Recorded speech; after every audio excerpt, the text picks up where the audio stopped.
Hola, ¿qué tal Venezuela? Feliz miércoles 1 de noviembre, Día de los Santos. Aquí volvemos desde el estudio de lapatilla.com y en esta oportunidad tenemos en nuestro estudio al doctor Ángel Rafael Orihuela, exministro de Sanidad, especialista en medicina tropical y médico cirujano. Gracias, doctor, por estar con nosotros nuevamente aquí en La Patilla.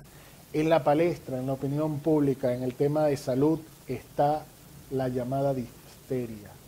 Doctor, ¿qué está ocurriendo y por qué Venezuela vuelve a retomar esta enfermedad que debería haberse erradicado y haberse controlado ya desde hace años? ¿Por qué nuevamente este síntoma? Bueno, yo creo que hay un alboroto, no solamente de la difteria, sino de otras enfermedades infecciosas en Venezuela, muchas epidemias circulando simultáneamente y concretamente con difteria podemos hablar de una cifra precisa, de un día exacto, porque el último enfermo registrado en nuestro país fue justamente en el año 1992, en marzo del 92, en un niñito del estado Zulia. Después no hubo más un enfermo a lo largo de todo este periodo completo. 8 años después vino todo el 2000 hasta el 2016. En septiembre, cuando aparece registrado un caso, que era un niñito que venía a la zona minera de allá de Bolívar, y luego viene entonces un brote, ha venido, digamos, permeando para toda Venezuela, un paciente, 2 pacientes, 3 pacientes, un enfermo, un fallecido. Quizás ahorita haya una alarma muy grande porque lo que pasó acá en Carabobo, en eso que se llama La Chet, que es una ciudad hospitalaria, en Valencia, bueno, aparentemente hubo unos 18 enfermos con 3 muertes, y eso es una alarma muy grande. Ahora, la difteria es una enfermedad, primero, muy peligrosa, segundo, con una tasa de mortalidad alta, y tercero, epidémica y muy contagiosa. Por eso es que cuando aparece un caso en cualquier país del mundo se transforma eso en un alboroto, en una medida de urgencia médica muy grande. Y hay experiencia. La última gran epidemia que hubo en el mundo fue en la Unión Soviética, cuando cayó el régimen.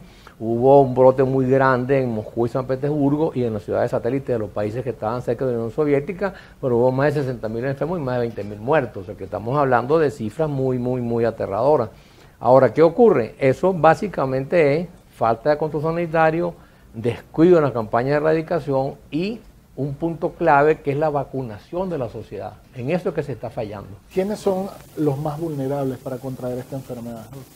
Es básicamente de niños chiquitos. ¿Por qué? Porque todo niño lo protege desde que nace, a los pocos meses de nacido, con una cantidad enorme de vacunas, entre otras la difteria.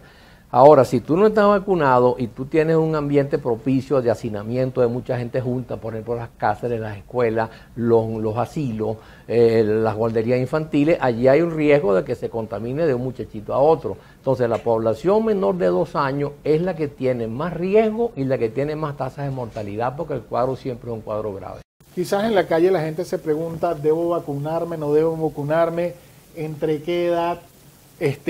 Usted hablaba específicamente del 2004, vamos a explicarle mejor eso a la ciudadanía. Es decir, si todas las personas que están vacunadas antes del 2004 no necesitan vacunarse en contra de la difteria.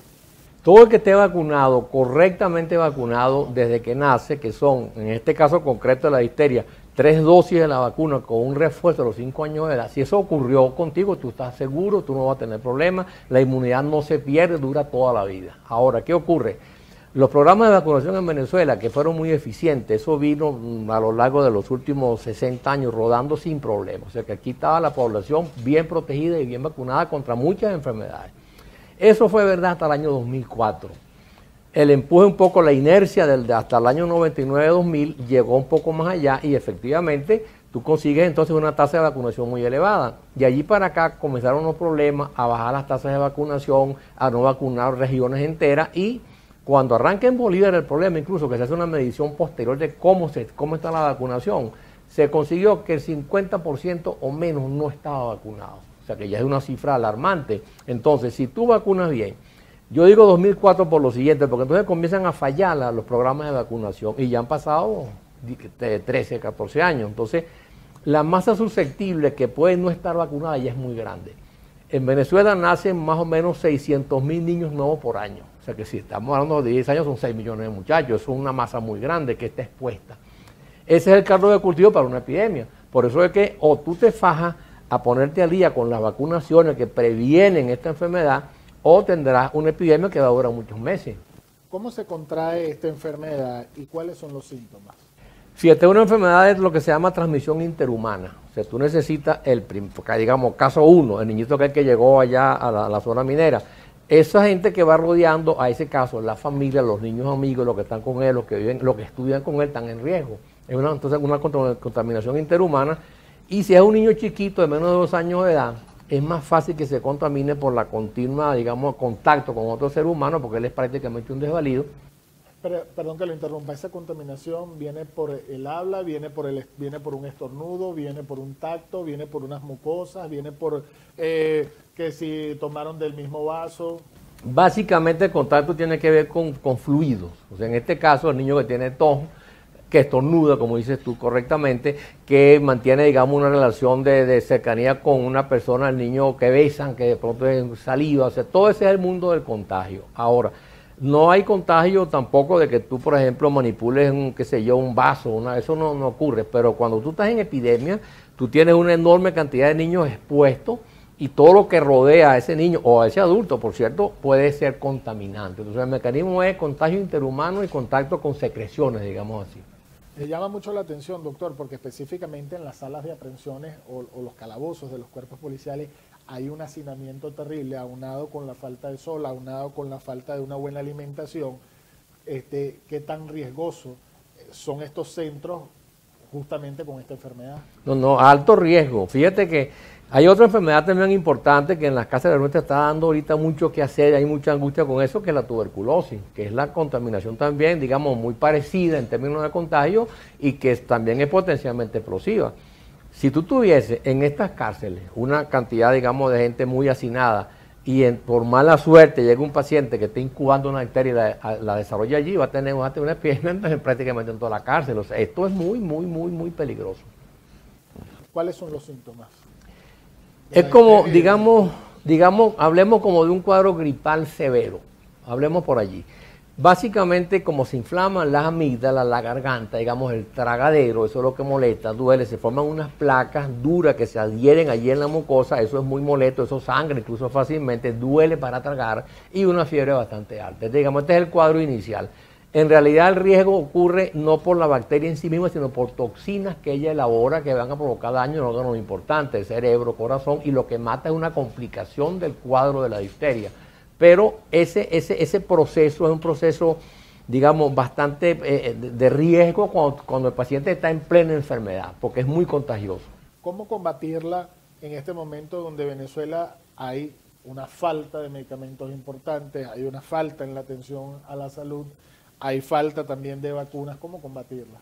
Bueno, la situación no es fácil, porque el enfermo hay que tratarlo además. ¿Sí? Al que tú no vacunaste a tiempo y se enfermó, tienes que tratarlo cuando te da la enfermedad, que es distinto al vacunado. Y luego, cuando son casos graves, tienes que usar una cosa que se llama suero antidifterico, que es mucho más complejo conseguirlo. O sea, que la cosa no es fácil. Pero lo que yo creo que hay que pensar es que si tenemos una dificultad en vacunación, que estamos calculando el 2004 para acá, o sea, estamos hablando de un grupo de niños que están alrededor de los 10, 11, 12 años, eso debe ser lo que se llama la población objetivo. Fajarse allí a vacunarlos a todos para que el riesgo decaiga.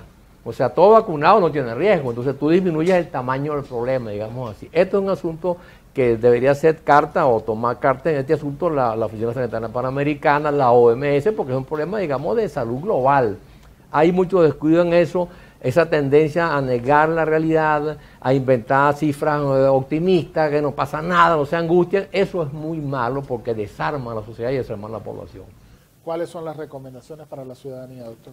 Yo creo que primero que nada, vigilar la familia. Mi familia es mis muchachos, mi nieto, mi abuelito, ese es el núcleo, ¿verdad? Allí cualquier síntoma que aparezca, que incluya fiebre, dolor de garganta y molestias para tragar, eso es sospecho de difteria y tengo que ir al médico. El primer punto. Segundo punto, buscar la hojita, porque mira, aquí hasta el 2004 tú te daban tu hojita de vacunación y la tenías en tu casa, tu mamá, vacunada, sí, no, y chequear eso. Si tú tienes la garantía que tú estás vacunado, no tienes problema, salte de la zona de riesgo, quédate tranquilo. Y fajarse a buscar los que sí son riesgos para vacunarlos masivamente. Y la recomendación al Estado, doctor, ¿y cuánto debería ser el precio de una vacuna? Porque también a veces la realidad de la enfermedad no va con la realidad del bolsillo, con la economía del venezolano. Fíjate, esa pregunta es muy importante porque este es un deber del Estado y debe cumplirla y honrarla. Yo te puedo dar un dato porque lo recuerdo perfectamente bien. En la gestión del doctor Carlos Guardia en el Ministerio en el año 95 se hizo la campaña de erradicación de sarampión. Un poco más costosa porque es una vacuna más cara. Esa campaña toda costó 15 millones de dólares a toda Venezuela. O sea que no estamos hablando de cifras imposibles. Si tú tienes, digamos, el recurso. Luego, hay mucho descuido en solicitar ayuda a los organismos. Por ejemplo, la OPS tiene lo que llaman fondos rotatorios, fondos de ayuda. Hay miles de mecanismos para tener el recurso en la mano para hacer una vacunación masiva. O sea, yo creo que hay cierto descuido y cierta negligencia en este problema.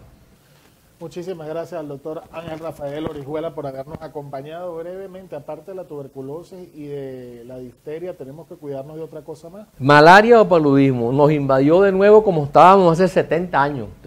Ya hay un registro muy grande que va a pasar de los 500.000 enfermos este año. Eso es verdaderamente grave y tiene mortificado a todos los vecinos, a Colombia, a Panamá, a Trinidad, a Guyana, porque es una cosa potencialmente explosiva también y que bueno, hasta ahora anda como al garete, como sin gobierno. En otra oportunidad podremos conversar más sobre eso. Era, como ustedes lo vieron, el doctor Ángel Rafael Orihuela, exministro de Sanidad, también experto en medicina tropical.